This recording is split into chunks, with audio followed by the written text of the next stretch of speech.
For those who are not familiar with this channel, Counter-Arguments, the titles of the videos represent whatever is being argued against. A video entitled "America is a Christian Nation" contains an argument against the United States being founded as a Christian nation. A video entitled "Black People Can't Be Racist" contains an argument against the notion that black people cannot be racist. The most recent counter-argument to be uploaded to this channel was entitled "Punch a Nazi." This was an argument against punching Nazis. Actually, it was an argument against punching anybody for their political beliefs. It was, in fact, an argument in favor of civility and dialogue with those whom you disagree with. It was uploaded to the channel on May 29th. On May 30th, it was removed from YouTube for violating the community guidelines regarding hate speech. An hour after an appeal was made, the decision was upheld. On May 31st, it quietly reappeared on the channel without any notification from YouTube. And then, on June 3rd, it was demonetized, again without any notification. The option to appeal, not an option at all.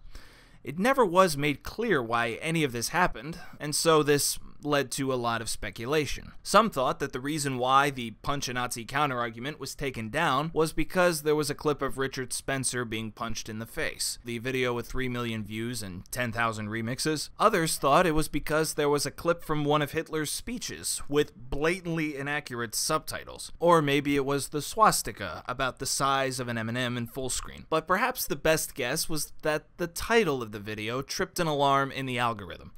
Obviously, all you'd have to do is watch the content to know that that was a false alarm, and the YouTube team clearly referred to the content being the problem. So if the title caused all of this, somebody's lying. Or some bot is lying. But if we run with this theory, the situation starts to get more interesting. One of the things that went into making this video was looking for examples of people making the Punch a Nazi argument on YouTube. There were a total of 4 YouTube videos cited within this argument. Is It Alright to Punch a Nazi from Desus and Mero, who have a show on Viceland. Basic rules of America, you know, it's all right to punch a Nazi, right? Watch neo-Nazi Richard Spencer get his wig split, and Killer Mike says it's okay to knock the shit out of a Nazi from Complex News. Nazis are totally fine for punching. And Always Punch Nazis from the channel Aquila Obviously. Punching a Nazi is the ethical choice, because people only become Nazis when they didn't get that urge punched out of them in childhood. Which was apparently filmed at a YouTube Space, of all places. So here was the situation. Multiple YouTube videos advocate violence against people based on political beliefs. Not only have they stayed online for months, one of them was literally shot on YouTube's property. This YouTube video disagreed with those videos and made a counter-argument against political violence. It was removed within 24 hours on the grounds that it was hate speech, then returned, then demonetized without any explanation.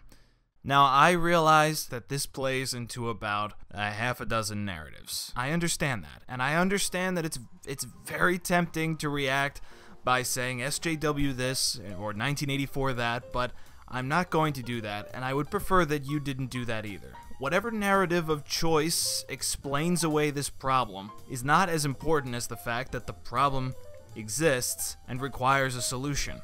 Another reason not to scurry down a narrative's rabbit hole is because this really is not a black and white situation. There are multiple shades of gray. For instance, I don't know if any of these videos were taken down less than 24 hours after they were uploaded. I don't know if any of them are monetized. I do know that the video that was shot at a YouTube Space has an age restriction on it, and I'm not exactly sure how in the hell YouTube's algorithm regarding hate speech works. I would be hard-pressed to find a single person who did. So I personally don't believe that this situation confirms any narrative. What I do believe is that it is worth being patient with YouTube. For one, I'm sympathetic to the fact that 400 hours of content is uploaded every minute. As advertisers jump/consider jumping ship, I'm sympathetic of the fact that algorithms are the only way to keep the ship afloat, even though algorithms are inherently tone deaf when it comes to context. The second reason is because I want this to work. I want this to work. That's my bias. YouTube has become more than just a powerhouse or a household name. It's a big, fat, red thread within our cultural tapestry. When somebody looks for a video about anything on the web, they come here first, and often only. There are too many people here who have been here for too long for me to consider any alternative to be viable, at least for now. It's a conflicting feeling when the same platform that made it possible for somebody to succeed at what you enjoy doing is the same platform that screws up your potential to be successful. But if everyone who tackled sticky political subjects all fled at the same time, the decrease in traffic on YouTube might not be significant. And what's worse, what worries me the most, is that it may result in fewer people all around the world engaging in these sticky subjects. That's why I'm rooting for YouTube to work. And because I want this grand 21st century experiment, which is YouTube, to work, I'm willing to be patient. Who knows how to make it work? Who knows how long it will be before it works? And hey, who knows if YouTube ever sees a viable competitor? I don't have any of these answers. All I've got is a ton of optimism and patience. It waits to be seen whether or not this platform is finally fixed before that patience runs out. But we'll see.